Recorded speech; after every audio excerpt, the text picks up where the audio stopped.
If you're the person feeding this machine, I'm going to share with you some tips so you can have an easier time than I did.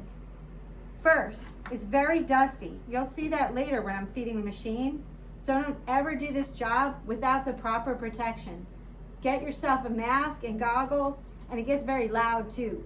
So make sure that you do that because it's going to a lot of dust going up in your face. Secondly, it's going to make a mess. So if you put some covering over your floor, that'll help a little bit.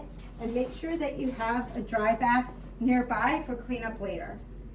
Thirdly, the electric outlet draws a lot of power.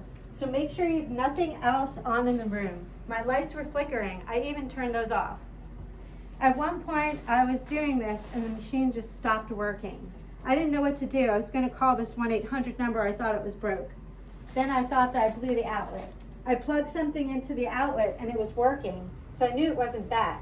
Then I discovered that there's a reset button here if it trips a breaker. Here's your start button there. Push that in and it'll turn back on. Pause. How you handle this is going to be either very, very easy or very, very hard. So the easiest way is to cut it into thirds. So I'm going to cut this into thirds. Get yourself a new razor blade on your razor, and you can just spin it around like that. I'm going to take this third off, and then I'm going to feed it in the machine. Don't feed it into the machine this way. Cutting this, breaking this up this way, this is very hard.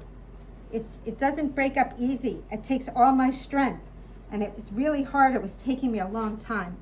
Then I discovered that if you orient it this way, it breaks apart very, very easy. Look how easy this is. Just breaks apart into little clumps.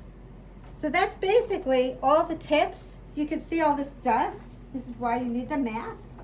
And good luck. This will hopefully make your life much easier and you don't have to learn all this for yourself.